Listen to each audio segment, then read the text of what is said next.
Baik, kita mulai sambil jalan saja. Assalamualaikum, ulangi. Assalamualaikum warahmatullahi wabarakatuh. Selamat pagi, salam sejahtera bagi kita semua ya. Waalaikumsalam Waalaikumsalam. Bapak Ibu, tadi sudah perkenalan dalam beberapa menit. Saya sudah mulai bisa mengenal Ibu Bapak. Saya nanti berkenalan sekaligus pada saat review saja ya, overview. Nah, tinggal pertanyaan yang awal barangkali karena pembelajaran ini modelnya sudah model yang baru, Bapak Ibu. Bapak Ibu dibekali oleh lembaga modul-modul ya, modul yang perlu dibaca atau modul-modul yang perlu dicermati, diteliti, sehingga Bapak Ibu saat masuk ke ruang-ruangan dengan saya ini lebih ke arah ya semacam overview saja pendalaman. Nah, oleh karena itu saya coba tanya dulu Bapak Ibu nih, sudah baca belum nih modul-modulnya? Ibu masih senyum, ini banyak yang senyum-senyum kelihatannya.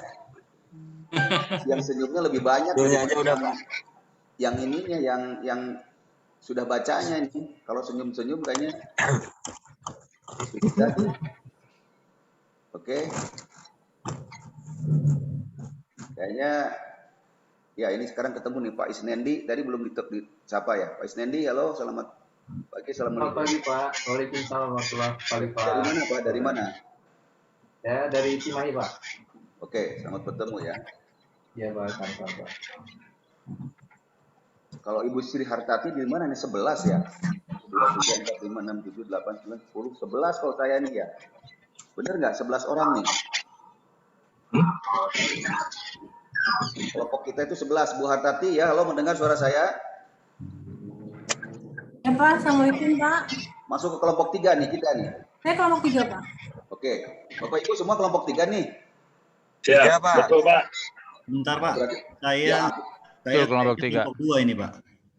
Pak Dery kayaknya salah. Makanya ini ada 11 orang, saya kaget ini. Iya, Pak. Oke, boleh. Pak Dery nggak apa-apa. Jadi gimana nih, Pak? Saya boleh. lanjut ke kelompok 3 atau saya close nih, Pak? Close saja, masuk kelompok 3. Nanti di sana kehilangan anak tuh. Oh. Cari-cari nanti. Pindah kelompok. Ya, nggak apa-apa. Pak Dery, itu nanti pembimbingnya kehilangan anaknya, nanti hilang satu. Saya bertambah satu nggak apa-apa, senang-senang aja tambah. Baik, Bapak Ibu, karena banyak yang senyum-senyum, saya belum memberikan semacam beberapa hal yang bertanyaan dengan apa kesulitan Ibu Bapak pada saat membaca gitu. Ini kelihatannya banyak yang senyum gitu. Ya. Baik, kalau begitu saya coba overview saja ya, masuk yang kedua ya. Agar Bapak Ibu coba menyimak dan nanti di akhir mungkin saya minta minimal 1 menit komentarnya tentang hal tadi. Karena Bapak Ibu sekarang masuk ke ruang-ruang proses pembelajaran untuk pembimbingan Pancasila wawasan kebangsaan ya. Baik.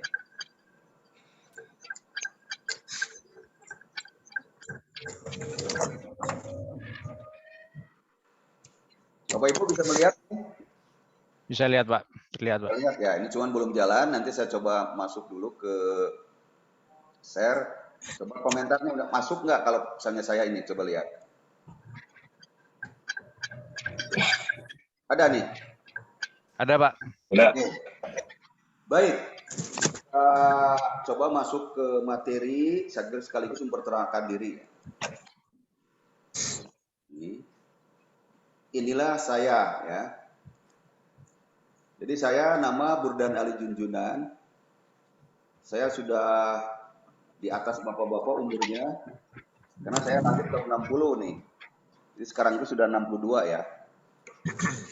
Bapak, Ibu, kebetulan saya sudah megang WI ini, WI ahli utama, dan kebiasaan saya untuk menjaga kebugaran, saya masuk ke lingkungan olahraga, gitu. Lingkungan apakah lapangan, ataukah misalnya badminton, atau tenis, ya biasa ya sambil hanya menjaga diri aja. Ini kontak person saya 0852 2004 6060. Kemudian email saya ini haburdanarijunjunan@gmail.com. Ini ya. Jadi kontak saya ini 0852 2004 6060. Email saya haburdanarijunjunan@gmail.com. Kalau kantornya Puslatbang PKSN. Ini beberapa pengalaman jabatan yang telah saya ikuti ini seperti ini. Jadi camat, kepala dari badan perizinan, menjadi inspektur, pernah menjadi kepala divisi, dan sekarang di BI Utama ya. Ini barangkali sebagai bagian dari perkenalan saya ya. Sekali lagi nama saya Burdan dan ini nomor kontak saya. Ini nomor email. Ini beberapa pengalaman. Nah, pertanyaan awal kan tadi, apa yang sudah dicapai dalam pembelajaran MOC? Tadi saya kelihatannya masih senyum-senyum, ini kelihatannya Bapak-Bapak Ibu sempat nggak baca-baca nih? Bapak Ibu sempat baca-baca? Sempat sedikit, Pak. Nah, kalau yang sempat nih, gimana tentang kepemimpinan Pancasila kaitan dengan wawasan kebangsaan? Ada yang bisa disampaikan dulu? Satu komen juga ada, boleh? Ada nggak?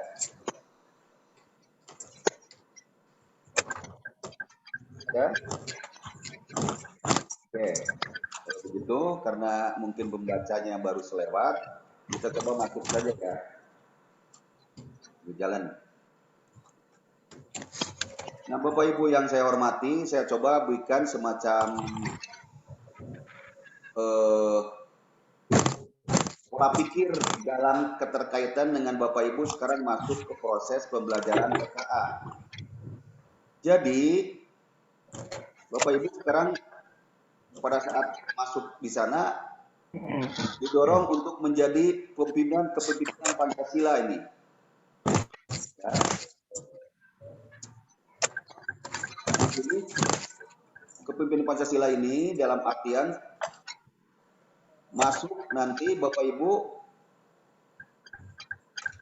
ya artinya kepemimpinan yang transformasional dalam posisi sekarang. Bapak Ibu nanti di agenda 2 nanti akan diberikan kepemimpinan transformasional yang mendorong Bapak Ibu untuk berubah menjadi seorang yang memiliki berpikir manajemen untuk berubah. Kemudian Bapak Ibu juga nanti masuk di agenda 3 akan diberi materi manajemen kinerja ya. Ada 7 materi. Ini akan dipersiapkan untuk Bapak Ibu sebentar lagi kalau nanti ke lapangan ada studi lapangan. Dan kemudian membuat rencana aksi. Dan akhirnya Bapak membuat laporan. Pola pikir kepemimpinan Pancasila ini menjadi roh untuk memberikan dukungan kepada perubahan yang Bapak Ibu sebagai seorang pemimpin dan manajemen. Jadi ini masuknya di situ. Bentar ada pertanyaan.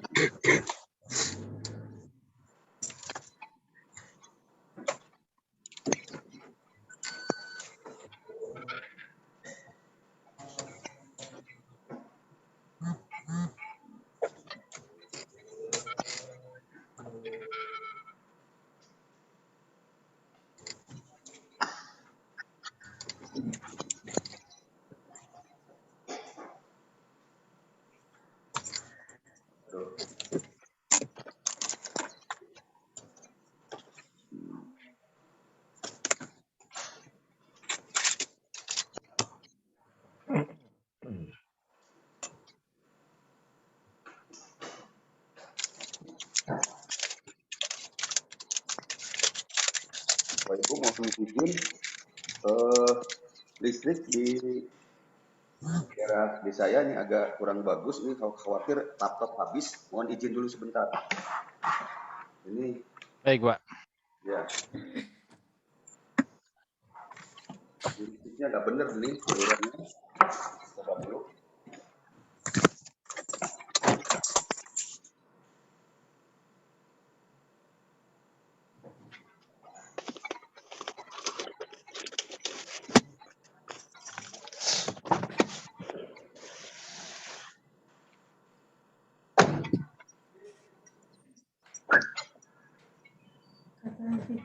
Ya.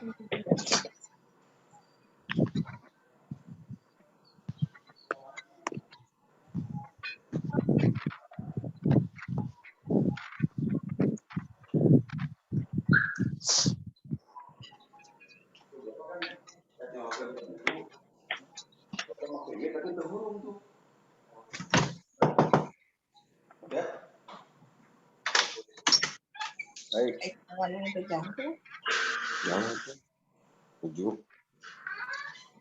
Baik Bapak Ibu, sambil menunggu teknis ini kita coba, mudah-mudahan ini laptopnya masih ada baterainya nih, sedang diperbaiki. Jadi Bapak Ibu, saya sudah kenalkan tadi bahwa kepemimpinan Pancasila ini merupakan rohnya Bapak Ibu menjadi seorang pemimpin. Jadi jalan pikiran Pancasila ini menjadikan semacam basic untuk kepemimpinan dan untuk manajemen nanti. Gitu ya.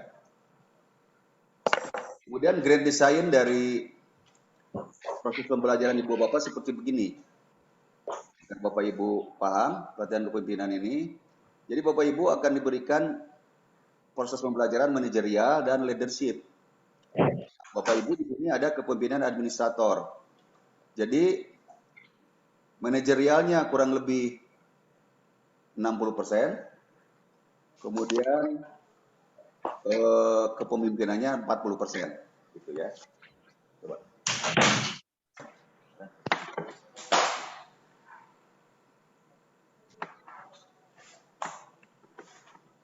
Ya udah. Kita ke jalannya. Cek dan cek coba. Ngecekin namun dah. Baik, itu selintas saja karena ini hanya pengetahuan pemahaman awal. Nah, di dalam PKA ini kompetensi yang dibangun adalah kompetensi kepemimpinan kinerja sebagai kompetensi manajerial untuk menjamin terlaksananya akuntabilitas jabatan administrator yang merupakan kemampuan dalam memimpin pelaksanaan kegiatan yang dilakukan oleh pejabat pengawas dan pelaksana dalam memberikan pelayanan publik sesuai SOP dan terselenggaranya peningkatan kinerja. Ini dia, Bapak Ibu, yang didorong ini di PKA ini. Di sini kita membangun karakter dan sikap pelaku pemimpin Pancasila yang berintegritas, menjunjung tinggi etika birokrasi yang berwawasan kebangsaan, serta bertanggung jawab dalam memimpin seluruh kegiatan pelayanan publik. Unit intensinya sebagai bentuk kemampuan kepemimpinan Pancasila dan nasionalisme. Nah ini dia, ya. Makanya basicnya awal Bapak Ibu pertama kali masuk ini dikenalkan dengan kepemimpinan Pancasila. Nah oleh karena itu mungkin kita bisa berbicara banyak di sini kalau Bapak Ibu sudah baca tadi modulnya. Nah oleh karena memang kelihatannya belum begitu menyimak, saya coba berikan dulu semacam job review. Kemudian Bapak Ibu diharapkan dapat mengaktualiskan kepemimpinan kinerja ini sesuai dengan bidang tugasnya. Ibu Bapak bisa melakukan inovasi, ya, kolaborasi, dan mengoptimalkan sumber daya internal dan eksternal. Nah, kira-kira begitu ya. Kita lanjut. Nah, agendanya seperti ini. Bapak Ibu ini lihat nih akan diberikan ada 4 agenda besar. Bapak Ibu pada saat sekarang akan di sini masuknya. Kepemimpinan Pancasila dan nasionalisme. Bapak Ibu, hari pertama ini akan diberikan wawasan kebangsaan dan kepemimpinan Pancasila. Selanjutnya nanti pada saat pertemuan kedua kita akan coba overview dan harapan saya Bapak Ibu sudah baca ini bela negara kepemimpinan Pancasila.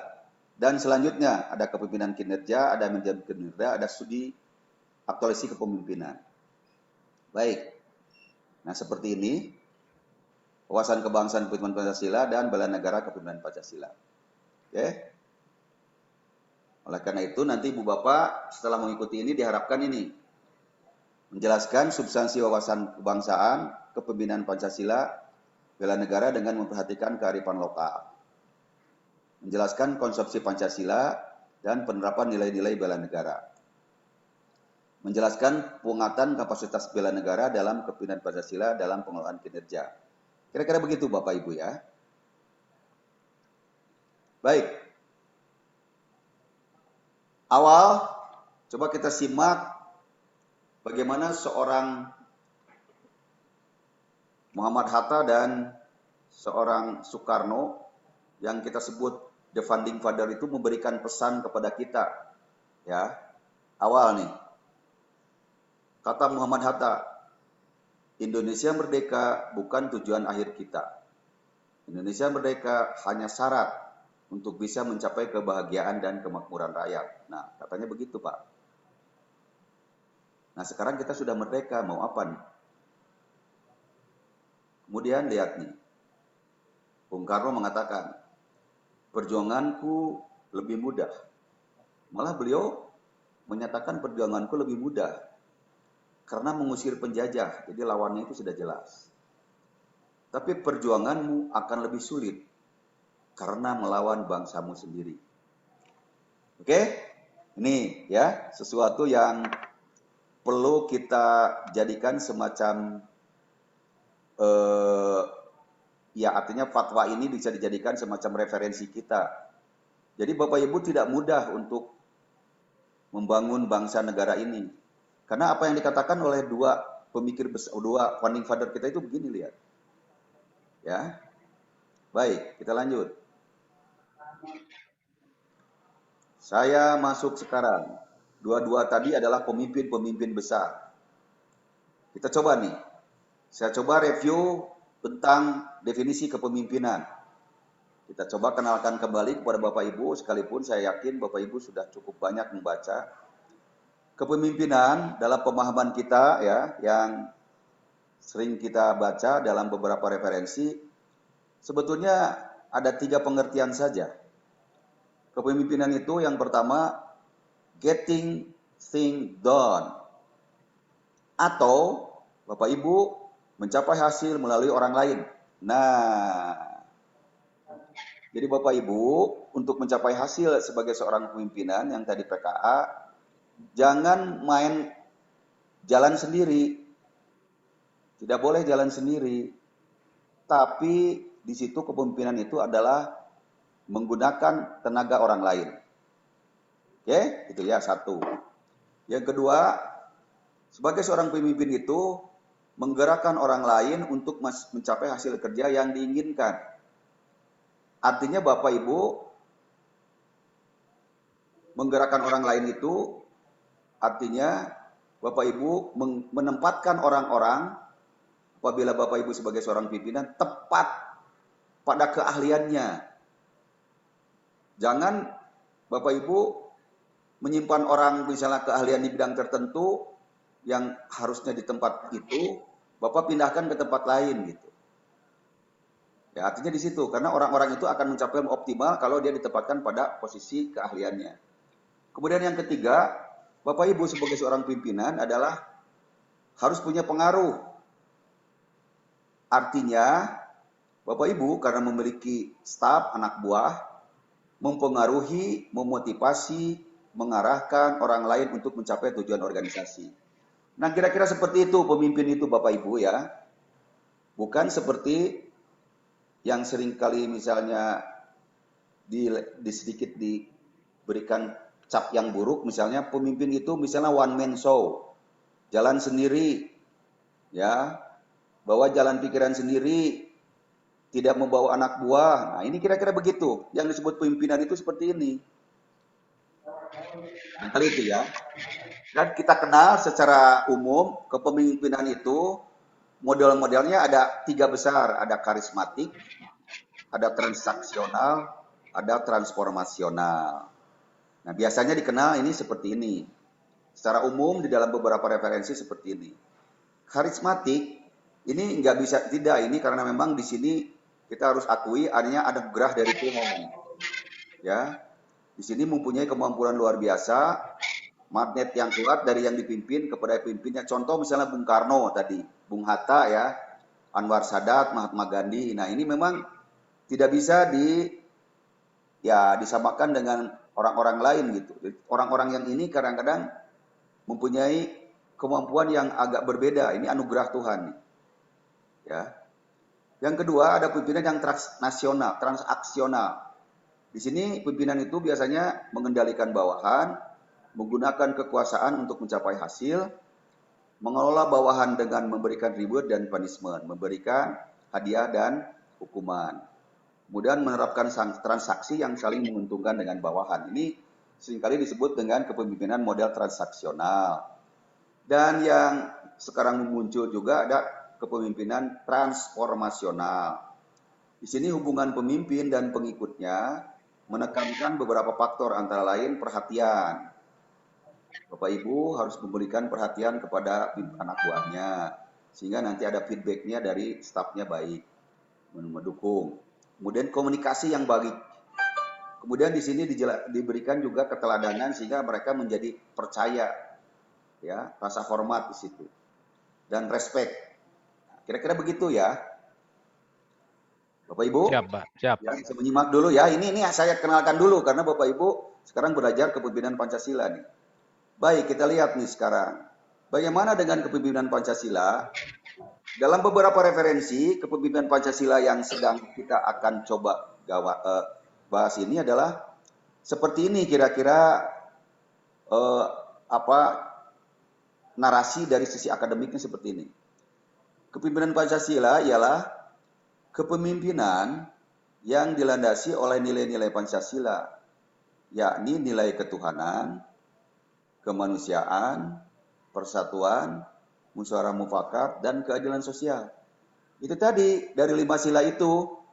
Jadi Bapak Ibu, kepemimpinan Pancasila itu seperti itu dan berupaya apa yang tersurat di dalam Pancasila ini ditanamkan nilai-nilai Pancasila kepada anggotanya dengan memasukkan kandungan nilai-nilai Pancasila dalam setiap kegiatan dan program organisasi. Nah, gitu kira-kira Bapak Ibu ya.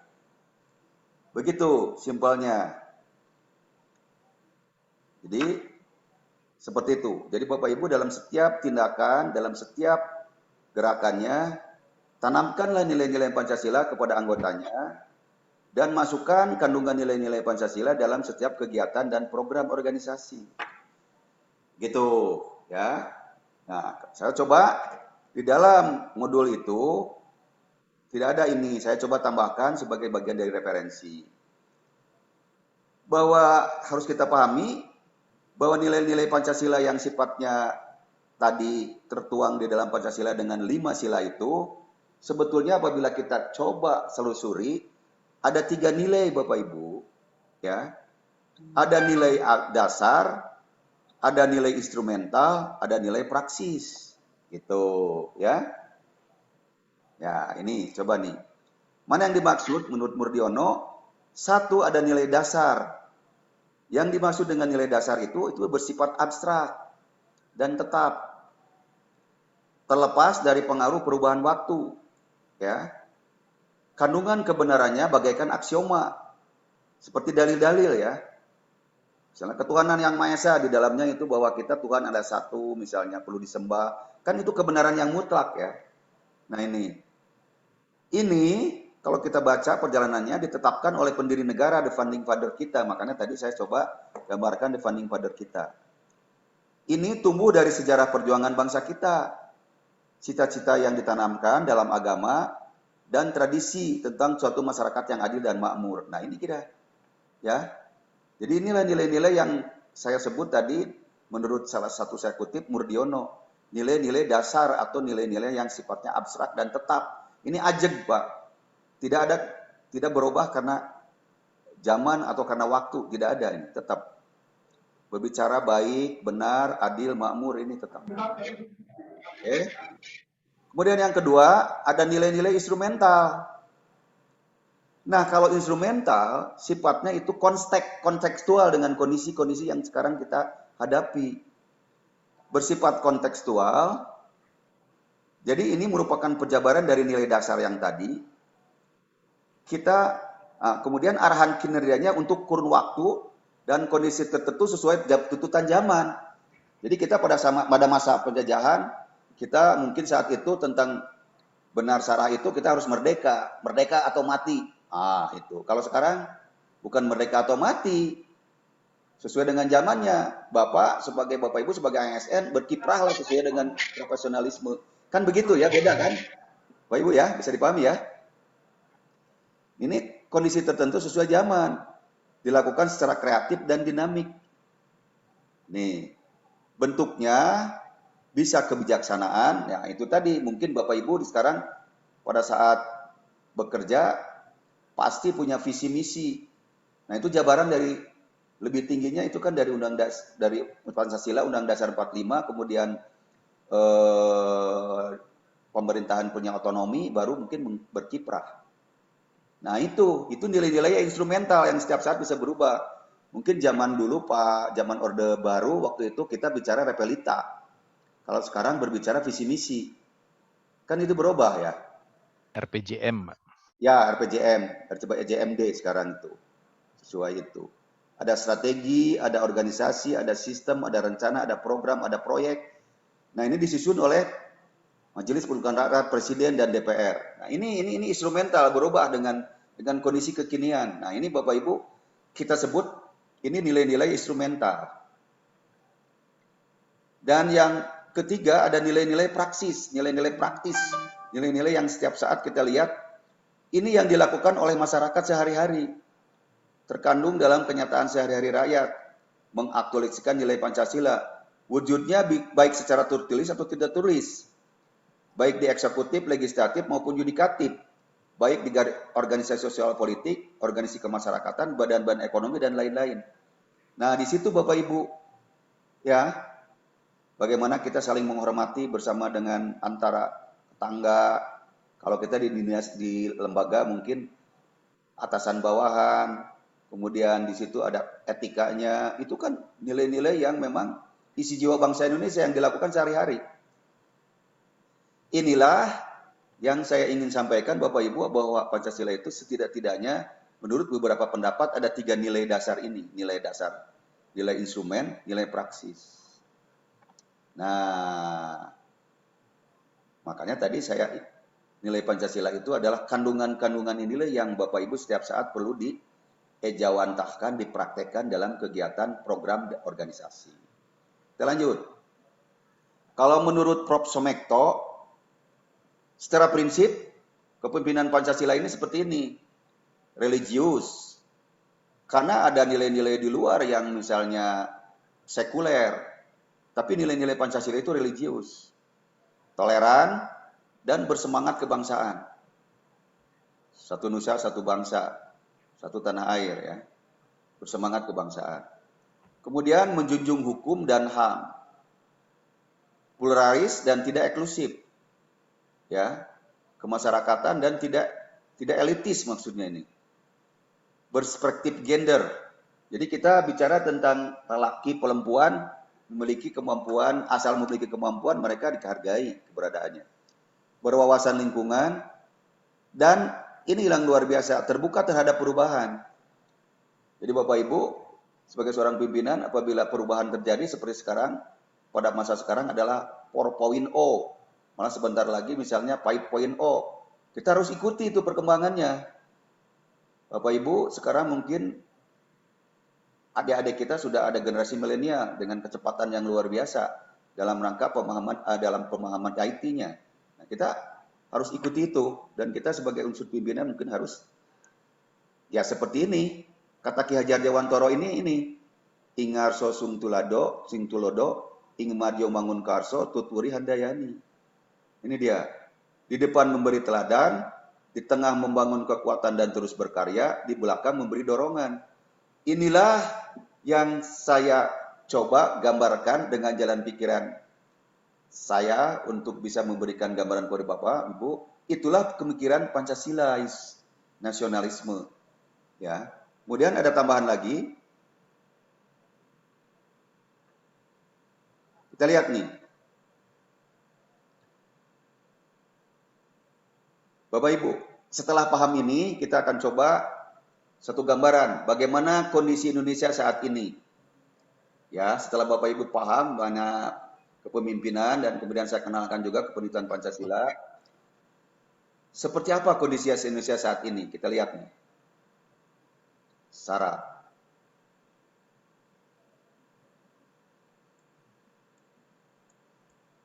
Terjadi seperti ini kan? Apa nih? Bapak Ibu paham ini siapa nih gambar ini? Raja palsu. Raja palsu. Siapa lagi nih? Apa nih? Terjadi korupsi terakhir luar biasa. Sebelum Lebaran itu kejadian juga, satu bupati kena lagi ya. COVID. Luar biasa, hampir 2,5 tahun nih. Ini dia. Ya. Ini benturan antara agama dengan, ya artinya beberapa pihak mengadu-adukan agama dengan Pancasila. Ini Keraton Agung Sejagat. Ini kondisinya. Nah pertanyaannya, apakah akan diam kita dengan kondisi seperti ini? Kita tidak boleh diam, Bapak Ibu. Ya. Makanya kondisi ini harus kita coba perbaiki dengan kepemimpinan Pancasila yang kita kenalkan kembali ini. Nah, jangan ada seperti ini, jangan ada ASN radikal di antara kita. Ini. Malah ada portalnya sekarang, apabila ada ASN yang radikal, kirimkan ke Jakarta ini, portalnya khusus nih. ASN juga ini. Pemahaman tentang Pancasila, pemahaman tentang berbangsa berbangsa ini harus kita kenalkan kembali. Bagaimana sikap kita? Saya coba kenalkan. Bapak kenal ini siapa? Pasti tidak. Karena saya pakai ini seorang yang luar biasa. Ini adalah Soichiro Honda. Inilah yang orang Jepang yang mendorong Honda dari awalnya adalah motor yang jelek menjadi luar biasa sekarang. Nah, kalimatnya seperti ini. When I see a motorcycle, I can see many things. Jika saya melihat sebuah motor, saya dapat melakukan banyak hal, katanya. I saw the search and search. Saya bisa membuat anu gitu untuk bermanuver, untuk memperbaiki lebih bagus. Then I think about the next machine, dan apabila saya berpikir tentang mesin yang akan datang, I can make the machine faster. Saya akan membuat mesin yang lebih bagus, lebih baik, dikotak-katik terus-terus. Dan ini adalah suatu proses yang alami, katanya. It's a natural process into the next process. Bapak Ibu, apabila kita lihat tadi perjalanan sejarah dua tokoh besar The Founding Father, dia adalah orang pada zamannya. Dan saya berharap bahwa Bapak Ibu juga sekarang dari ASN, Bapak Ibu adalah orang pada zamannya sekarang. Dengan jalan pikiran ini. Saya coba belajar dari Soichiro Honda. Saya berpikir bagaimana sebagai seorang Indonesia. Inilah seorang Indonesia, harusnya begini. Seorang bangsa Indonesia, ketika saya melihat keadaan bangsa saya bisa melihat banyak hal. Saya bisa melakukan ini dan itu untuk meningkatkan kualitas bangsa saya. Kemudian saya bisa lebih meningkatkannya lagi. Saya bisa membuatnya lebih sempurna jika saya melakukan ini dan itu. Ini merupakan proses yang alami ke arah proses peningkatan kinerja bangsa saya berikutnya. Inilah yang saya maksud, mohon maaf, tidak untuk membesar-besarkan si orang Jepang ini. Saya berpikir dari jalan pikirannya. Ya, bisa kita jadikan proses pembelajaran di mana tadi saya gambarkan Indonesia dalam kondisi sekarang sedang menangis juga Ibu Pertiwi kita. Menuntut Bapak Ibu untuk lebih berkiprah sebagai seorang ASN. Maka saya coba angkat Bapak Ibu agar masuk ke ranah ini. Oke? Bisa dipahami Bapak Ibu ya? Ini. Oke, kita lanjut. Mari kita masuk sekarang kepada proses pemahaman wawasan kebangsaannya sendiri. Apabila kita bicara wawasan kebangsaan, inilah kira-kira saya coba dari banyak hal materi, kira-kira ini yang bisa kita mudah dengan cepat bisa menangkap. Wawasan kebangsaan yang dimaksud adalah sudut pandang atau cara memandang yang mengandung kemampuan seseorang atau kelompok orang untuk memahami keberadaan jati dirinya sebagai suatu bangsa. Nah, Bapak Ibu, sebagai bangsa Indonesia yang majemuk, sadar. Tapi juga sadar terhadap diri kita sebagai ASN. Harus bagaimana memahami jati dirinya sebagai suatu bangsa Indonesia, tapi juga sebagai ASN. Juga dalam memandang dirinya dan bertingkah laku sesuai dengan falsafah hidup bangsanya, baik dalam lingkungan internal maupun eksternal. Inilah yang dimaksud dengan wawasan kebangsaan. Harapan kita bahwa Bapak Ibu tahu siapa saya, siapa diri saya, siapa pada saat sekarang itu kedudukannya sebagai apa, sebagai ASN, punya kedudukan yang agak berbeda dengan yang lain, punya privilege, dibayar oleh negara, dimintakan kiprahnya oleh negara. Sadarlah ini wawasan kebangsaan ini sudut pandang terhadap diri dan lingkungannya. Berpikirlah untuk kita sebagai anak bangsa, sebagai seorang ASN untuk memajukan negaranya dalam kondisi sekarang. Ya, maka implikasinya seperti ini. Kalau ini berpikir secara keseluruhan, ini akan menentukan cara suatu bangsa mendayagunakan kondisi geografis, sejarah, ipolexos budhankam, negaranya dalam mencapai cita-cita dan menjamin kepentingan nasionalnya. Risikonya seperti ini. Kita akan mencoba mendayagunakan segala potensi yang kita miliki untuk bisa dijadikan sebagai pendorong kemampuan bangsanya. Karena kita berlatar belakang sejarah yang sama, berpikir yang sama, bagaimana membangun Indonesia ke depan. Ya. Untuk bisa tahan terhadap lingkungan yang sekarang dalam menghadapi situasi yang global ini. Inilah cara sudut pandang Bapak Ibu ini yang harus kita jadikan. Ya. Bapak Ibu, dalam wawasan kebangsaan ini, dalam kaitannya dengan sejarah, sebetulnya muncul sebelumnya, awalnya dalam sejarah itu dalam Sumpah Pemuda tahun 2028, Oktober 28 ini. Waktu itu Sumpah Pemuda sudah dicanangkan tahun 28, pemuda-pemuda yang seumuran dengan Bapak barangkali 40 sampai di bawah.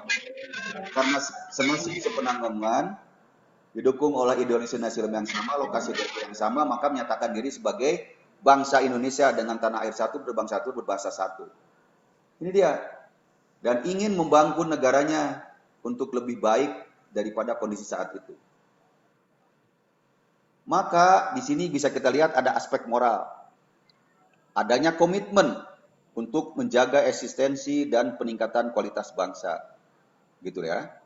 Kemudian di situ ada aspek juga yang bisa kita baca, ada aspek intelektual. Ada kemampuan yang memang didasarkan kepada kemampuan tidak bodoh-bodoh amat gitu. Menghadapi situasi dalam penjajahan seperti itu. Adanya pengetahuan yang memadai untuk menghadapi berbagai tantangan dan berbagai potensi yang dimiliki bangsa. Kita sadar ada potensi, ada kemampuan. Kalau bersama-sama bisa kita lawan semuanya. Itu ya. Ada aspek moralnya, ada aspek intelektual. Apabila kita lihat nilai-nilai dasar wawasan kebangsaan ini, setidak-tidaknya ada 6 hal yang bisa kita petik. Di dalam dasar wawasan kebangsaan ini kita harus sadar bahwa di sini ada penghargaan terhadap harkat dan manusia sebagai makhluk ciptaan Tuhan yang Maha Kuasa. Ini adalah penjabaran dari Pancasila juga. Kita punya sesuatu yang tinggi di atas langit adalah Tuhan. Kita sadar itu. Kemudian ada tekad bersama untuk berkehidupan kebangsaan yang bebas, merdeka dan bersatu. Kemudian di situ ada cinta tanah air dan bangsa. Kemudian di situ ada demokrasi atau kedaulatan rakyat, ada kesetiakawanan sosial dan kita mendorong adanya masyarakat adil makmur. Ya itulah tadi gambaran yang ada di dalam Pancasila, nilai idealis. Ini sudah mulai nilai-nilai instrumentalnya. Bapak Ibu, nah kalau kita gambarkan ini Pancasila sebagai filosofis bangsa, kita bicara wawasan kebangsaan merupakan penjabarannya. Kalau ini adalah nilai-nilai dasar, nilai-nilai instrumental, kemudian kita coba buatkan lebih konkret dalam nilai-nilai praktis dengan pedoman bertingkah laku bermasyarakat berbangsa. Sehingga ini menjadi karakter bangsa kita. Bapak Ibu diharapkan karena Bapak Ibu besar juga dalam lingkungan lokal, ya. Seperti inilah jalan pikirannya. Bapak Ibu mungkin waktu awal kepemimpinannya berwawasan kampung halaman atau lokal. Sekarang sudah lebih tinggi lagi naik. Karena Bapak Ibu sudah tidak di kampung halaman lagi, tapi juga berimprovisasi dengan teman-teman lain, saudara kita lain. Maka kepemimpinan berwawasan adat, istiadat, tradisi mulai masuk. Kemudian Bapak Ibu juga sudah lebih regional. Kepemimpinan berwawasan regional, sektoral ini. Dan harapan kita ini yang kita dorong. Bapak Ibu sebagai kader-kader bangsa yang nasional, kepemimpinan berwawasan kebangsaan nasional. Ya, Bapak Ibu harapannya mempunyai pendekatan secara manusia human approach dan kemampuan teknis, technical skill ini harus punya dimuliai sebagai seorang yang berwawasan kebangsaan nasional. Gitu ya. Kalau kita coba kepemimpinan berwawasan kebangsaan ini, menurut Profesor Dr. Harsawardana, bisa terlihat di dalam birokrasi pemerintahan. Bapak Ibu sebagai seorang birokrat, bahwa Bapak Ibu jelas ada kepercayaan dari berbagai pihak. ASN, Korpri adalah orang-orang yang memiliki kemampuan, kompetensi. Ini jangan sampai ini terlanggar. Ya. Kemudian Bapak Ibu didukung oleh pengetahuan, didukung oleh nilai-nilai dan aturan, serta simbol-simbol. Menuangkan perasaan tertentu yang merupakan satu sistem budaya tersendiri berbeda dengan birokrasi negara lain. Bapak Ibu itu sebagai ASN berbeda dengan birokrasi yang lain. Kita adalah khas Indonesia. Nah, ini bisa berintikan budaya-budaya kita itu dari Pancasila. Kita menggunakan bahasa Indonesia, kita bicara dalam apel-apel bendera merah putih, lagu Indonesia Raya, bahasa resmi, Garuda Pancasila. Kemudian ibu-ibu, bapak ibu juga kita punya semboyan, Bhinneka Tunggal Ika. Kalau pagi kita ketemu selamat pagi, selamat sore, selamat malam. Pada saat yang lalu merdeka atau mati, itu merdeka dan lain-lain. Inilah yang menyatakan bahwa Bapak Ibu sebagai seorang ASN itu berbeda dengan ASN lain. Nah, harapannya Bapak Ibu dalam kepemimpinan kebangsaan itu diperlukan pemimpin dengan bobot yang menonjol di bidang konsep, generalis, dan pemimpin yang bobotnya menonjol di bidang teknis, teknokrat. Gitu ya. Bapak Ibu, agar bisa dipahami juga, jalan pikiran wawasan kebangsaan ini tidak langsung ujug-ujug pada kondisi sekarang jadi. Seperti yang saya gambarkan itu dari perjalanan panjang sejarah, itu sebetulnya rangkaian pemikirannya itu sebelum itu didasarkan kepada ada deklarasi Juanda. Kemudian ada konsep WANUS, wawasan Nusantara. Dan ada konsep ketahanan nasional sebagai dasar praktik analisis berbasis astragatra. Nah, kira-kira begitu. Jadi wawasan kebangsaan ini awalnya adalah Waspang lahir dari WANUS, wawasan Nusantara. Ini wawasan Nusantara itu bahwa negara kita merupakan negara yang luas dan terdiri dari berbagai suku, seperti itu. Dan ini didasarkan dari deklarasi Juanda tahun 57. Seperti apa mungkin Bapak Ibu kalau belum kenal deklarasi Juanda ini? Ini adalah seorang insinyur di Jawa Barat, Insinyur Juanda, yang waktu itu sudah sangat pintar tapi nggak mau kompromi, dia membangun Indonesia dengan jalan pikirannya, menyatakan bahwa Indonesia harus lebih luas dari kondisi sekarang, ini merjuangkannya. Bicara wilayah. Nah, Indonesia waktu itu, Bapak Ibu harus paham, Indonesia saat itu yang diserahkan setelah penjajahan, itu adalah wilayahnya, kalau dari darat ini hanya 3 mil. 3 mil itu adalah tembakan meriam yang terpanjang waktu itu. Jadi Indonesia ini, waktu itu, dia tanah yang kaitannya dengan pantai itu hanya 3 mil. Sehingga banyak yang bolong-bolong saat itu bisa negara luar masuk ke dalam kita ini. Karena pulau kita terpencar-pencar, maka wilayah kita menjadi terkotak-kotak. Itulah pemikirannya. Indonesia harus berbentuk wawasan Nusantara menurut deklarasi Juanda. Ini tidak boleh ada yang masuk.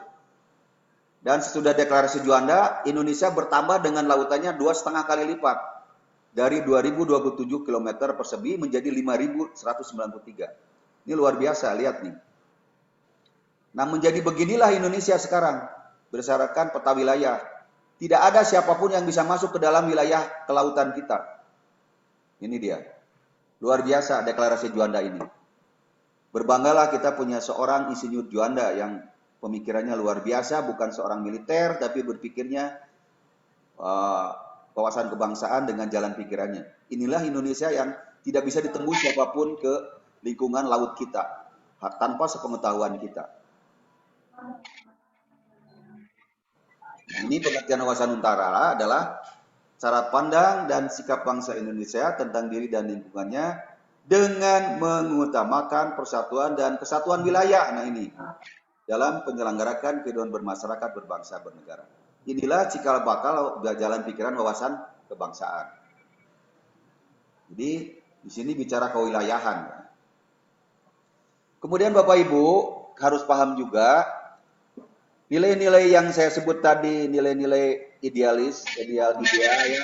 Kemudian praktis itu, nilai-nilai instrumen maksud saya, ini bisa kita jabarkan. Nah, kita sekarang ada suatu kesepakatan bersama. Ada yang disebut 4 konsensus dasar. Kalau kemarin kita sebut 4 pilar, itu digugat juga. Kalau pilar katanya bukan berbeda, tapi ini satu kesepakatan bersama. Pilar itu seperti tembok gitu. Ini sekarang kita bicara berdasarkan 4 konsensus dasar. Konsensus dasar itu adalah pertama nilai-nilai yang tadi yang disebut nilai-nilai dasar Pancasila, tapi juga di situ ada nilai-nilai jabarannya, ada Bhinneka Tunggal Ika, ada Undang-Undang 45 dan NKRI. Pancasila.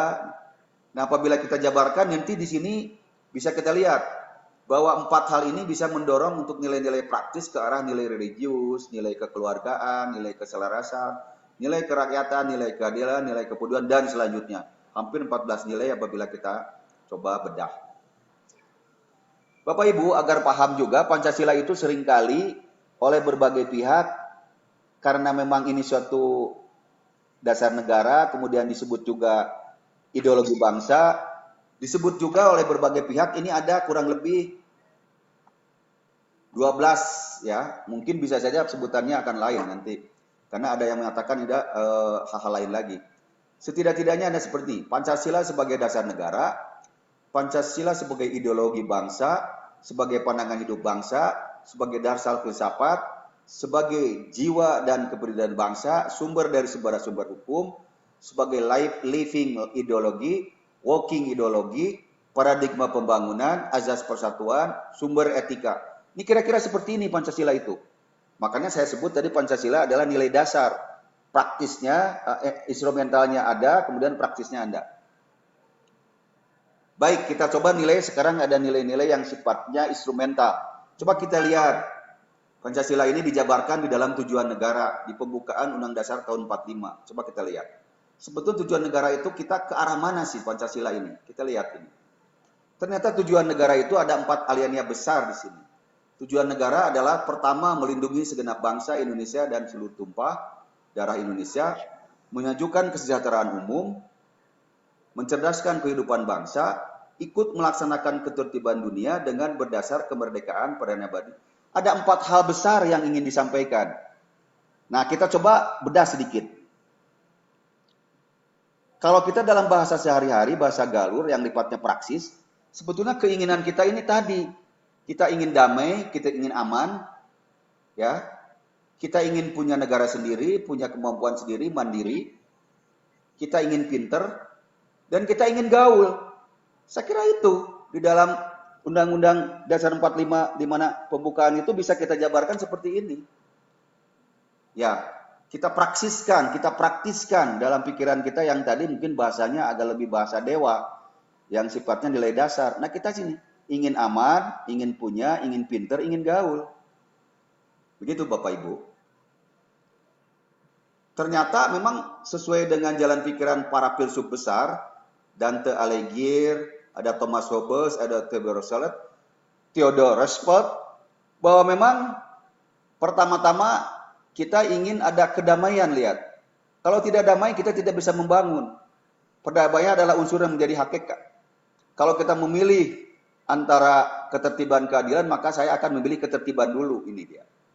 Dan Bapak Ibu bisa tambahkan mungkin jalan pikiran pemikir besar tentang bahwa tujuan Undang-Undang Dasar 45 yang tadi menjabaran dari Pancasila itu sudah sesuatu yang sangat komprehensif, ya.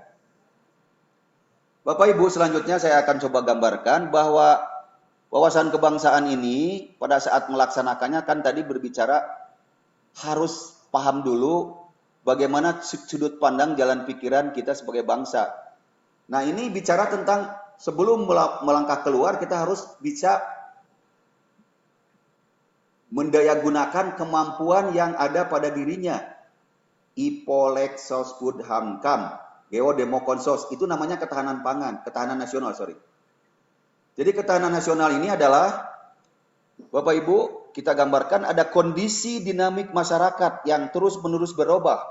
Tahun 45 kita merdeka, tahun 50 kita Orde Lama, tahun 60-an kita Orde Baru, dan sekarang adalah tahun-tahun di mana kita bicara ya reformasi, dan sebentar lagi adalah milenial. Ini bergerak terus, kondisi dinamis.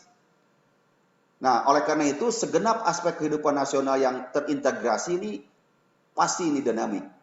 Dan oleh karena itu harus mendorong kita untuk menjadi ulet dan tangguh. Ya. Untuk mendayagunakan kemampuan kekuatan kita itu untuk menghadapi segala tantangan, ancaman, hambatan, gangguan. Ya, otomatis kemampuan kekuatan itu harus kita dorong kita harus memiliki sikap yang integratif, integritas, kita punya identitas, kita harus melangsungkan kehidupan bangsa negara, kita harus perjuangkan kemampuan nasional.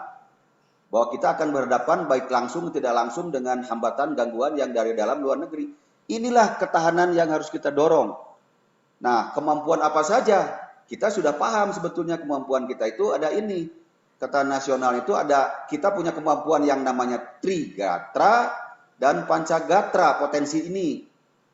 Trigatra itu adalah dinamika kependudukan yang terus berubah. Dulu kita mungkin hanya 100 juta penduduk, sekarang sudah 260, bisa mencapai 270.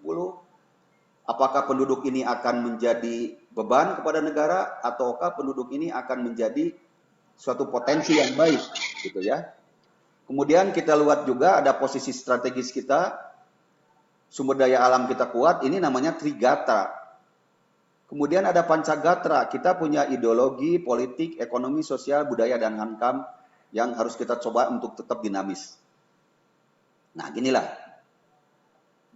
Trigatra itu geografi, sumber kekayaan alam, dan kependudukan. Ini tiga ini harus kita tetap kelola.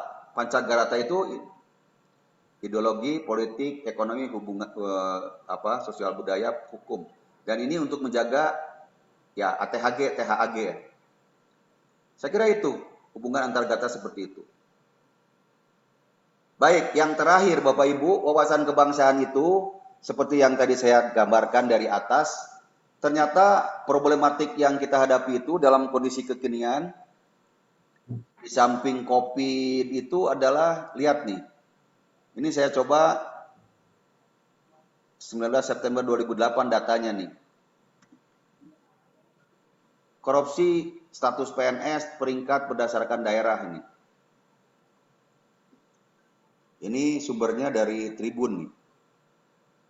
Ya. Pemberantasan korupsi sebagai refleksi Wasbang dan bela negara. Ya. Lihat nih. Sumatera Utara, Jawa Barat nih. Riau, NTT, Papua, Lampung, Aceh, Sumatera Barat, dan selanjutnya ini data ini. Ini lihat nih. PNS nih. Problematik kita itu masih tinggi di situ. Ya. Kita harus sadar nih, bagaimana sebagai seorang bangsa Indonesia memandang diri sendiri dengan kewaspadaan bangsa dan bela negara kita terhadap negara bangsa kecintaan kita untuk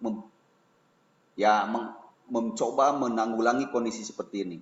Jalan pikiran Soichiro Honda tadi sebagai salah satu begitu. Sambil kepemimpinan Pancasila yang tadi disampaikan oleh Pak Soekarno mengatakan, Bapak Ibu akan lebih berat daripada saya katanya. Karena Bapak Ibu akan menghadapi teman sendiri. Ya jelas ini lihat. Kalau di lingkungan kita ada orang yang sedang main-mainkan anggaran kan kita juga kadang-kadang suka kagok segala macam. Ini dia. Ternyata benar. Ini dia. Jangan sampai terjadi seperti ini. Lihat nih. Ya. Saya coba ini share ya.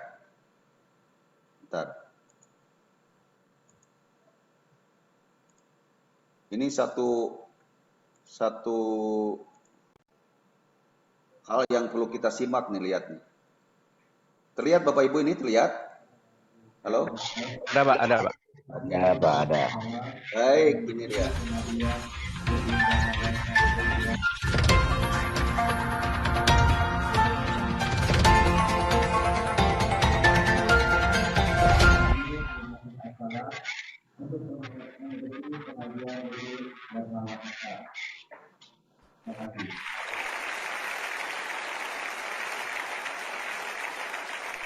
Dahulu di abad-abad yang silam, negeri ini penduduknya begitu serasi dalam kedamaian. Alamnya indah, gunung dan sungainya rukun berdampingan. Pemimpinnya jujur dan ikhlas memperjuangkan kemerdekaan. Ciri utama yang tampak adalah kesederhanaan. Hubungan kemanusiaannya adalah kesantunan dan kesetiakawanan. Semuanya ini fondasinya adalah keimanan. Tapi kini negeri ini berubah jadi negeri copet, maling dan rampok. Bandit, maklar, pemeras, pencoleng dan penipu. Negeri penyogok dan koruptor. Negeri yang banyak omong, penuh fitnah kotor. Begitu banyak pembohong, tanpa malu mengaku-ngaku berdemokrasi. Padahal di benak mereka mutlak dominasi uang dan materi.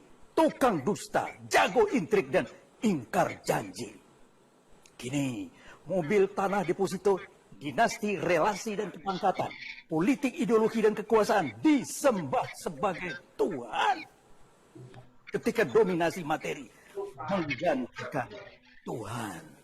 Kini negeri kita penuh dengan wong etian, gendeng dan sinting.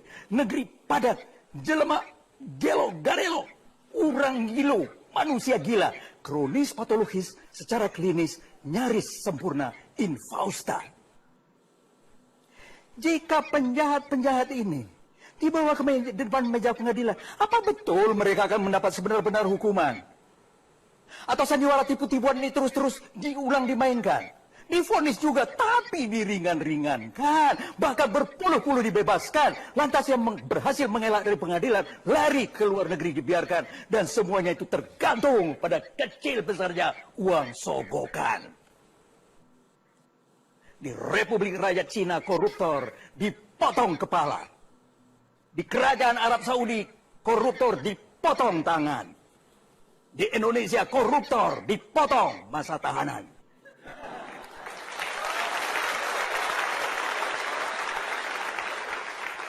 Kemudian berhanyutanlah nilai-nilai luhur luar biasa tingginya. Nilai keimanan, kejujuran, rasa malu, kerja keras, tenggang rasa, pengorbanan, tanggung jawab, ketertiban, pengendalian diri, remuk berkeping-keping, akhlak bangsa, remuk berkeping-keping. Dari barat sampai ke timur, berjajar dusta-dusta, itulah kini Indonesia. Sogok menjogok menjadi satu, itulah tanah air kita Indonesia. Kami muak dan bosan. Muak dan bosan. Kami sudah lama kehilangan kepercayaan. Bagaimana Ibu Bapak? Oke, ya. Itu ya. Barangkali PR kita. Nah, ada satu lagi kita akan bicara sesuatu yang sangat penting. Maka kita harus melihat bahwa pendidikan karakter solusi cegah korupsi jangka panjang ini. Ya. Lihat nih, ada strategi nasional untuk pemberantasan ini. Ini kaitannya cenderung lebih banyak kepada ASN. Lihat nih, fokus 1 perizinan dan tata niaga, fokus 2 keuangan negara, fokus 3 reformasi birokrasi dan penegakan hukum. Ini tiga-tiganya tidak lepas dari ASN nih. Hati-hati Bapak Ibu ya. Maka kita dalam hal ini sebagai seorang ASN perlu memiliki integritas. Satunya kata dan perbuatan. Jangan di bibir A, di tindakan B. Inilah integritas. Integritas moral adalah komitmen untuk mendasarkan setiap tindakan pada seperangkat prinsip atau nilai moral secara konsisten menurut Becker. Kalau ini tidak boleh, ini jangan, ini boleh lakukan baru. Ciri-ciri integritas adalah konsisten dan memegang prinsip, menjadi toladan bagi pengikutnya, memegang teguh nilai-nilai moral, memiliki daya juang tak terbatas. Saya gambarkan seperti inilah integritas itu.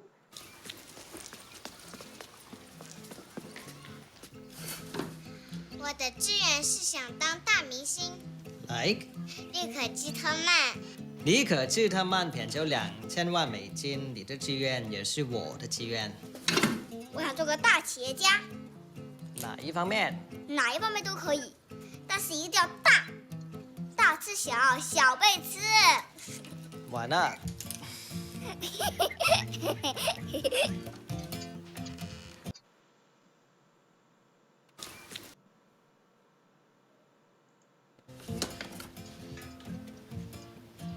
我要做一个穷人。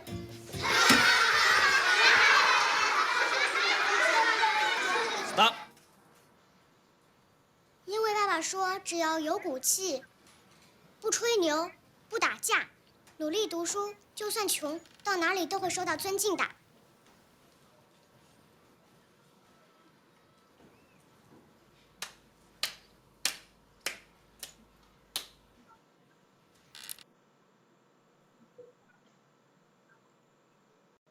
Itulah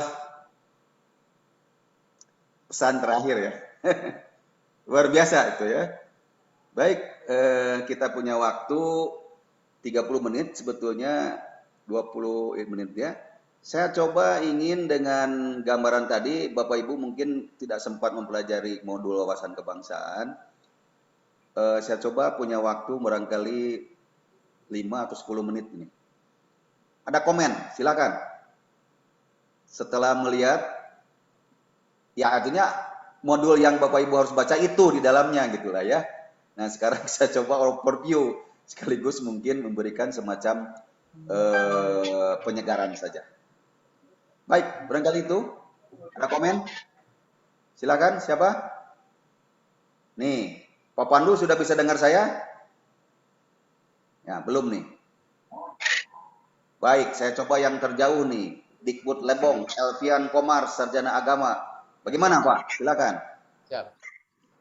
Jadi begini Pak, baik saya perkenalkan dulu, nama saya Elvian Komar. Saya baru nih Pak, baru masuk struktural itu setengah tahun, dari 6 bulan Pak. Ya, Abu Pak, bagus. Jadi dari materi yang Pak sampaikan tadi, karena saya guru Pak ya, ada hal yang mungkin pada saat saya struktural, ada hal yang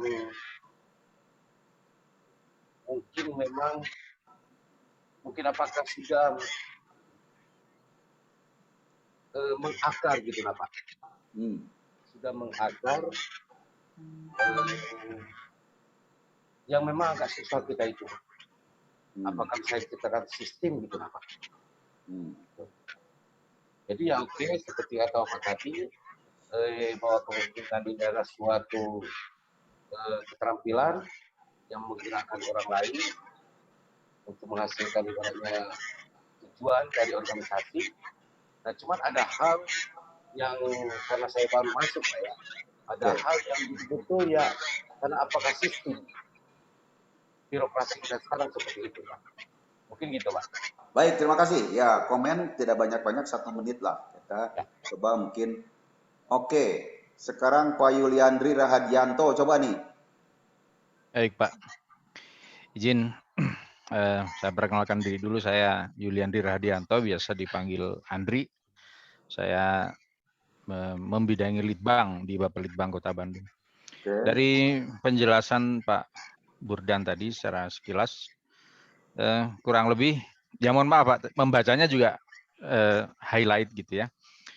Tapi kurang lebih kalau saya boleh menarik semacam hipotesa, kalau belum jadi kesimpulan mungkin baru jadi hipotesa.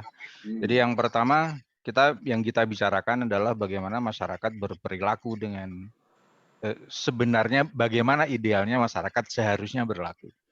Kemudian di situ ada hubungannya dengan pemerintahan karena ini PKASN gitu ya. Jadi ada bagaimana pemerintah seharusnya bersikap dalam rangka mengatur keseluruhan perilaku masyarakat gitu. Jadi prinsipnya adalah to elevate the dignity of social capital, kurang lebih begitu. Jadi ada masyarakat, kemudian ada pemerintah, maka hubungan antara keduanya itu ada pelayanan. Ya. Pelayanan pada masyarakat.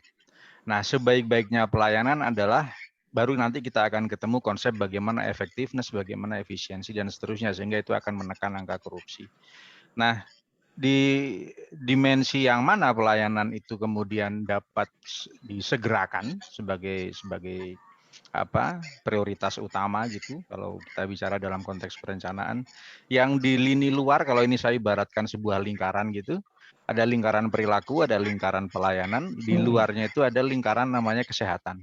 Jadi warga masyarakatnya pertama harus disehatkan dulu. Kemudian setelah disehatkan, semua program-program prioritasnya masuk sesuai dengan kondisi faktual di wilayah masing-masing, maka di lingkaran berikutnya di luar kesehatan adalah pendidikan. Disehatkan dulu lalu dicerdaskan, karena tadi kita lihat ada mencerdaskan kehidupan bangsa gitu. Nah, setelah cerdas artinya sudah mengerti bagaimana apa yang baik, apa yang tidak baik, mana yang salah, mana yang benar, maka berikutnya harus ada pengaturan. Pengaturan ini berarti di luar pendidikan ada lingkaran lagi namanya hukum yang sifatnya adalah meregulasi, to regulate. Dan itu nanti terpulang lagi kepada bagaimana pemerintah mengintervensi masyarakat. Nah, tadi kembali kepada slide-nya yang saya tadi tertarik di slide-nya tentang Pak Hatta, berarti di lingkaran terluar itu ujungnya adalah ekonomi. Jadi ada masyarakat, ada pelayanan kepada masyarakat, ada kesehatan, ada pendidikan. Setelah semuanya terisi, secara ideologi terisi, maka kemudian ada hukum di luarnya untuk mengatur keseluruhannya, meregulat perilaku masyarakat. Ujungnya untuk apa? Di lingkaran terluar adalah ekonomi, untuk mensejahterakan warga masyarakat, mensejahterakan bangsa dan negara. Oke. Kurang lebih gitu Pak Burdan, Baik, terima kasih. kesimpulannya. Ya. Oke, ini dua pendapat. Mungkin kita coba satu ibu nih. Oke, mau siapa nih? Ibu Rina Mulyani. Coba Ibu Rina. Oke. Baik, izin Pak Burdan. Suara saya jelas? Ya, jelas. Baik, terima kasih menyimak tadi materi tentang kepemimpinan Pancasila, kemudian pelaksanaan Nusantara dan bela negara. Sebetulnya menurut saya jika saat ini setiap pemimpin memiliki kepemimpinan Pancasila dan setiap kita adalah pemimpin, maka mimpi-mimpi para pemimpin kita terdahulu untuk mewujudkan negara Pancasila dan juga tentang deklarasi juanda itu bukan sesuatu yang niscaya untuk kita capai. Itu saja Pak, terima kasih. Baik, luar biasa, terima kasih. Kita coba satu ibu lagi. Kita coba Ibu Luciana Badriah nih, dari mana nih? Lupa saya tadi. Purwakarta ya? Ya Pak, izin ya dari Purwakarta Pak. Yo. Ya. Terima kasih atas kesempatannya. Terima kasih atas kesempatannya. Mungkin tidak terlampau panjang bagi pemahaman saya tentang pemaparan dari Bapak terkait dengan Pancasila sebagai kalau menurut saya itu sebagai fondasi kita dalam memimpin dalam suatu bangsa gitu. Dimana pemahamannya kita harus mempunyai ideologi yang bisa mendasari kita sebagai seorang pemimpin. Terkait dengan contoh dari para pemimpin kita, kemudian bagaimana mereka menyiapkan bahwa ini adalah suatu modal, suatu bangsa yang harus kita isi dan harus kita kembangkan, bahwa bangsa itu tidak hanya sebuah bangsa dan merdeka saja, tetapi harus kita perjuangkan dan kembangkan ke arah yang lebih maju. Mungkin itu saja Pak Burhan. Ya, terima kasih. Ya. Ibu Sri nih baru ketemu lah, sudah jalan. Gimana Bu? Ya, Assalamualaikum Pak. Menurut saya kepemimpinan yang Pancasila itu memang harus diterapkan pada diri kita sendiri Pak. Ya. Nah, agar kita dapat memimpin bawahan kita di lingkup kita sendiri itu dengan baik dan benar menurut aturan. Jadi kita tidak usah terlalu luas dulu, kebangsaan itu terapkan dulu saja ke lingkungan kita agar dapat menghindarkan diri kita sendiri, pimpinan kita, dan bawahan kita dari sifat-sifat yang ingin memperkaya diri sendiri melalui korupsi. Itu saja, Pak. Terima kasih. Izin. Baik, terima kasih. Ya, satu nih, Bapak Al-Fatah. Coba ini, religius sekali, Al-Fatah. Terima kasih, Pak. Assalamualaikum warahmatullahi wabarakatuh. Saya Al-Fatah, Pak, dari Purwakarta. Dari yang sudah tadi Bapak paparkan, baik terkait kepemimpinan, wawasan kebangsaan, wawasan Nusantara, dan lain-lain. Kalau saya boleh menilai, ruhnya dari semua yang tadi disampaikan adalah Pancasila.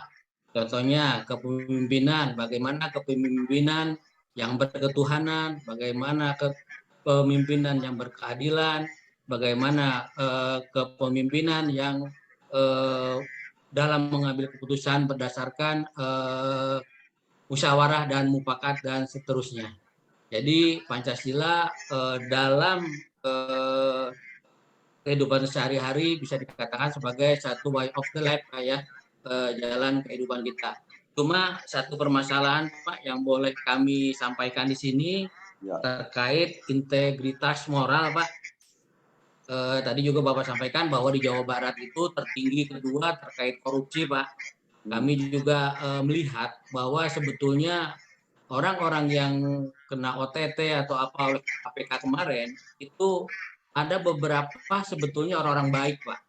Artinya begini, mereka korupsi bukan karena untuk kepentingan pribadi, tapi di sini kita orang politik, orang birokrasi itu berbenturan dengan politik.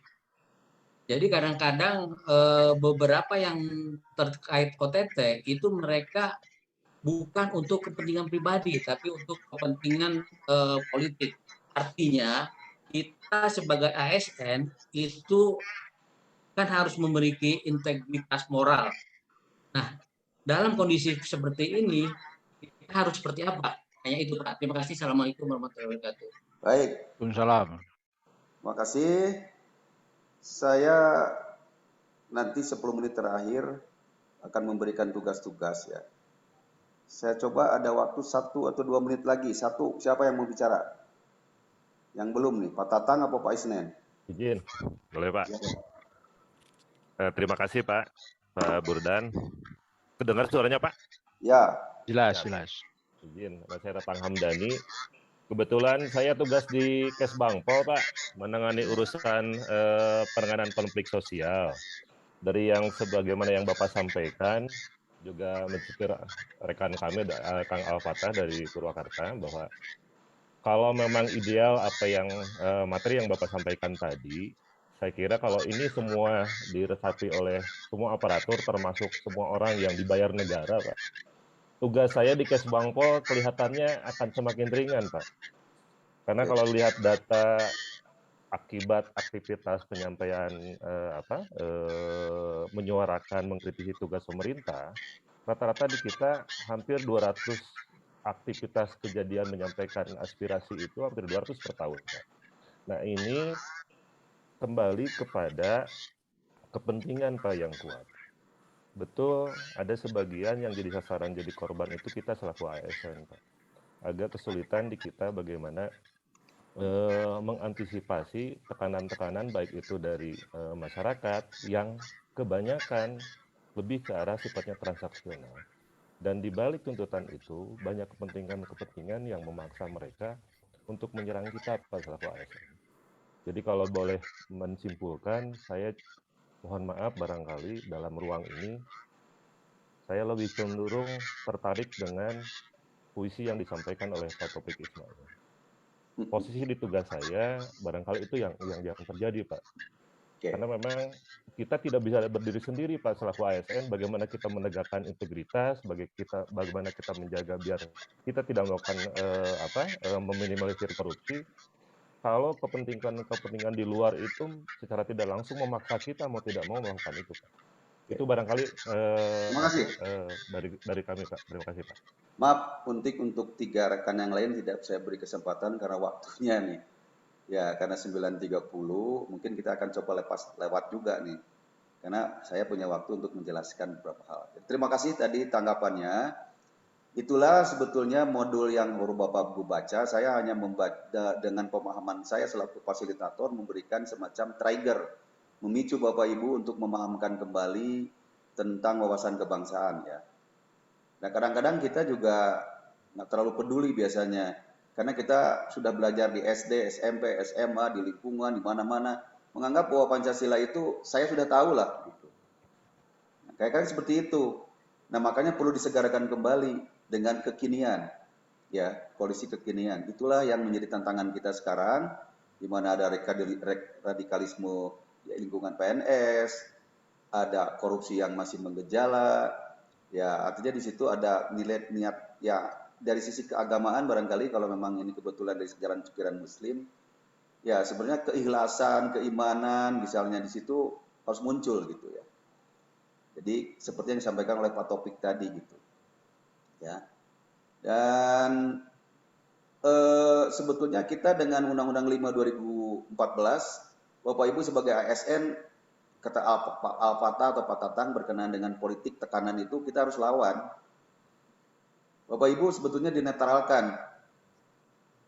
Bagi seorang kepala daerah yang kurang 5 tahun, paling 10 tahun, kalau kita bersatu bersama-sama untuk menyatakan tidak, no, say no to korupsi gitu, bisa itu.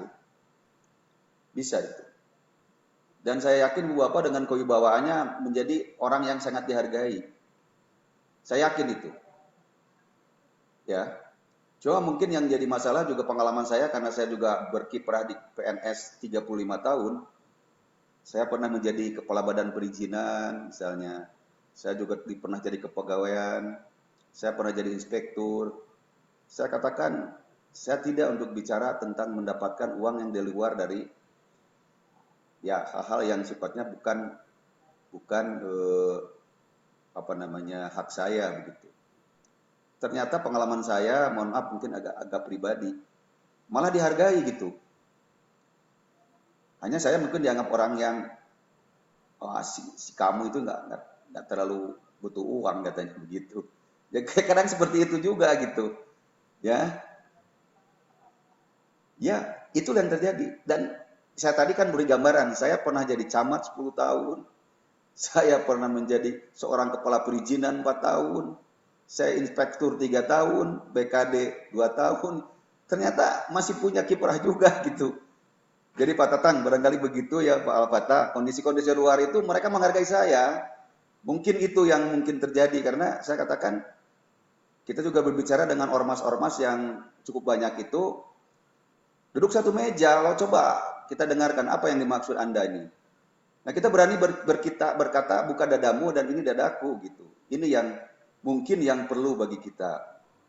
Dan oleh karena itu kita jangan main-main terhadap anggaran negara. Itu saja sebetulnya kuncinya.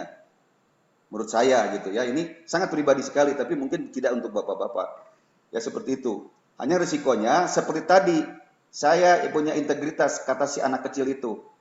Saya ingin menjadi orang miskin. Diketahuin orang kan semua. Tadi kan lihat kan? Bapak lihat gitu, hanya satu orang yang menyatakan sikapnya seorang anak itu, dia tepuk tangan. Ya sebetulnya tidak juga kalau kita mengatakan tidak itu miskin, enggak, saya kira enggak. Beberapa daerah sudah memberikan tunjangan yang cukup besar. Untuk Bandung saya kira mungkin untuk Pak Yuliandri cukup besar juga ya untuk eselon 3 ya. Beliau provinsi. Cukuplah untuk beli Avanza misalnya begitu. Saya kira tinggal itu saja ya. Ini mohon maaf saya guyon ya. Mohon maaf. Terima kasih.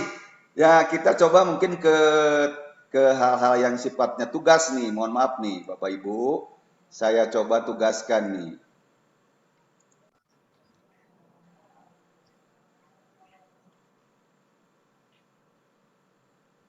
Ya. Maaf. Nah inilah tugasnya. Bapak Ibu ada tugas individu dan tugas kelompok. Tugas individu ini masing-masing yang 10 orang tolong buat ini. Mengidentifikasi hambatan penerapan aktualisasi nilai-nilai Pancasila dalam kepemimpinan di tempat kerja. Uraikan nilai mana yang paling sering diaktualisasikan dan mana yang paling jarang diaktualisasikan, gitulah ya. Bapak Ibu temukan di lingkungan Ibu Bapak dulu. Ini merupakan bagian nanti sebagai langkah-langkah untuk menuju ke rencana aksi perubahan ke depan ya. Ibu Bapak mulailah dengan lingkungan Ibu Bapak. Ibu kan sebagai seorang PKA di eselon 3, di situ ada ruang lingkup pekerjaannya, identifikasi hambatan penerapan penerapan aktualisasi nilai Pancasila dalam kepemimpinan tempat kerja. Ya. Penjelasannya tugas dikerjakan individu, penuangan tugas dideskripsikan dengan jelas file Word maksimal 2 halaman, nggak terlalu banyak lah. Ya. Tapi saya ingin agar Bapak Ibu saya berharap bikin video, Pak. Bapak Ibu sebagai generasi milenial buat dalam bentuk video. Ya.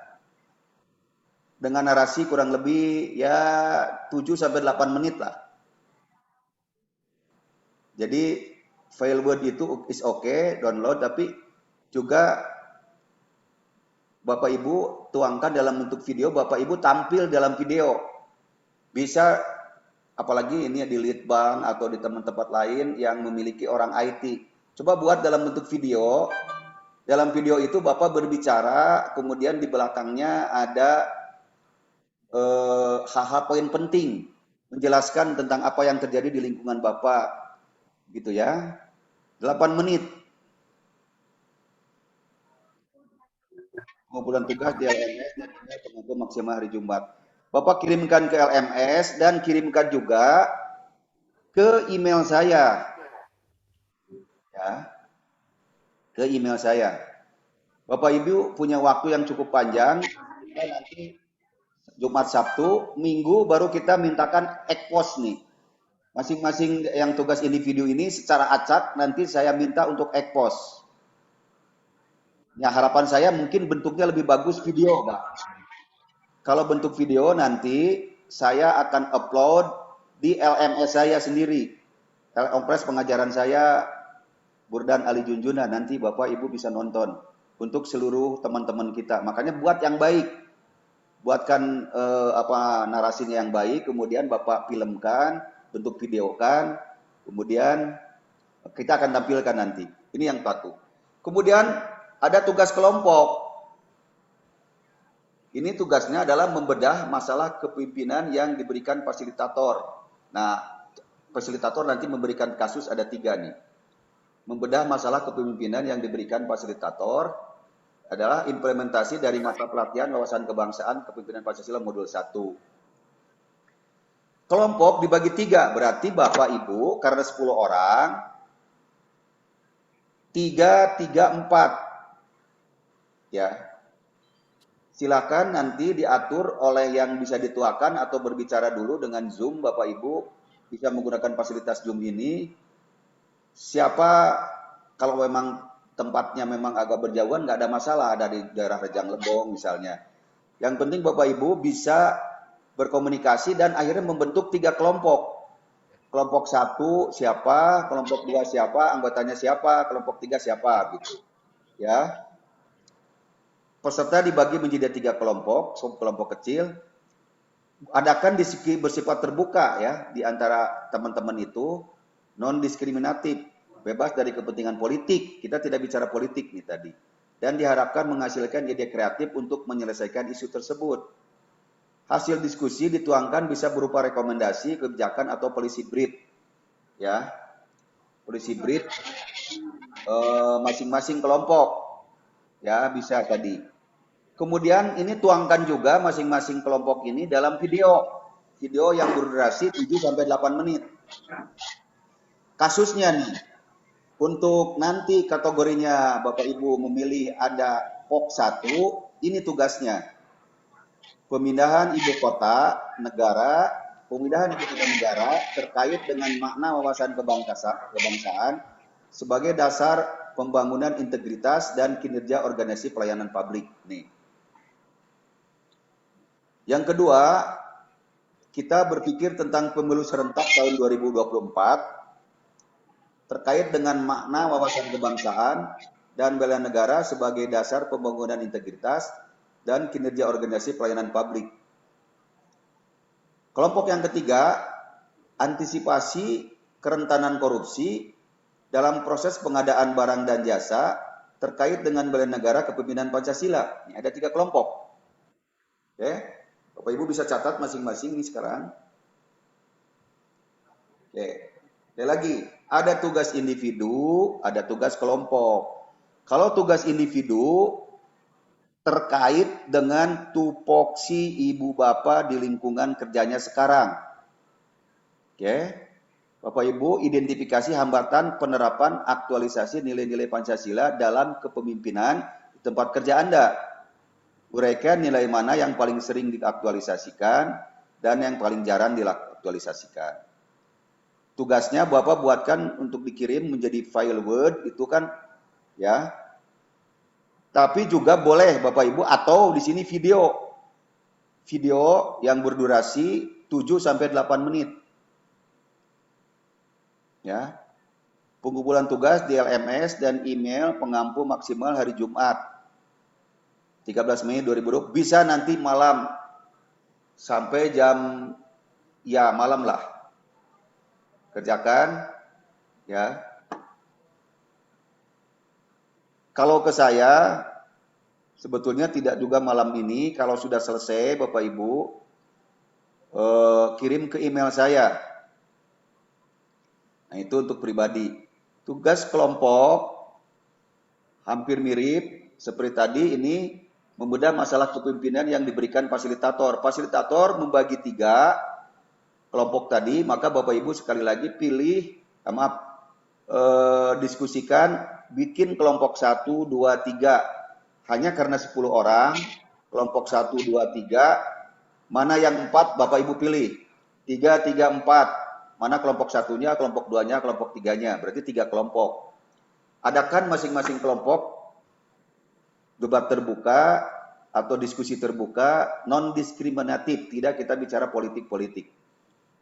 Nah, tugasnya adalah kelompok 1 ini, pemindahan ibu kota negara terkait dengan makna wawasan kebangsaan. Kelompok 2, pada saat kita menghadapi pemilu serentak tahun 2014 terkait dengan makna wawasan kebangsaan bela negara. Kelompok 3, antisipasi kerentanan korupsi dalam proses pengadaan barang terkait dengan bela negara. Ini 3 kelompok ini buatlah ya, dan ini untuk tugas kelompok saya kira perlu didiskusikan, tidak malam itu juga, malam nanti untuk dikirim. Boleh sampai dengan hari ya Sabtu Minggu malam misalnya begitu. Ya, masih ada waktu kita untuk membahas bersama-sama teman-teman bersama-sama, kemudian tuangkanlah dalam bentuk video yang baik. Karena kalau baik nanti saya pilih untuk masuk di upload LMS saya pada saat proses pembelajaran. Bapak Ibu nanti bisa linknya dapat dan itu akan ditonton oleh seluruh teman-teman se-Indonesia. Oke? Oke, bisa dipahami Bapak Ibu? Ya. Cukup ya? Paham? Ya, Pak. Baik. Bapak Ibu, slide saya ada di LMS, cuman karena memang tadi terburu-buru belum saya download upload. Setelah ini saya upload ya, Bapak Ibu bisa lihat LMS saya, slide saya tadi. Oke? Ya, Pak. Baik, kalau sudah paham, saya berkeinginan mendorong ibu bapak menjadi yang lebih baik sebagai generasi yang milenial sekarang ini yang punya kelebihan dari yang lalu dari kondisi yang lingkungannya. Maka buatlah video yang baik dalam durasi 8 menit. Bapak Ibu bisa menjelaskan tentang apa yang terjadi, apa yang diharapkan, apa hambatan, bagaimana. Dan ini akan memberi proses pembelajaran ke seluruh bangsa kita. Oke? Oke, Pak. Bapak Ibu sekarang mungkin sebentar lagi mudah-mudahan naik ke eselon 2 sebentar lagi, oke? Nah, Amin. ini. Ya, Pak Arifan ya. Baik, Bapak Ibu, jam 9.34 saya tidak, ya tadi kita tidak mau korupsi gitu. Karena terlambat, malah saya tambahkan gitu, biar menegara kiprah saya masuk gitu. Sekalipun mungkin 5 atau 10 menit. Oke? Bapak Ibu, mohon maaf apabila ada hal yang kurang berkenan. Saya selaku fasilitator pasti juga ada kesalahan karena saya juga adalah manusia. Dalam bahasa agama mungkin yang kita kenal al-insanu ma'al khoto. Manusia itu selalu ada dalam kesalahan. Dan kita oleh karena itu selalu memohon maaf dan memohon ampunan pada Tuhan. Terima kasih. Saya Ali. Wassalamualaikum warahmatullahi wabarakatuh. Kita bertemu lagi pada hari Senin. Waalaikumsalam warahmatullahi wabarakatuh. Izin. Oke. Siap.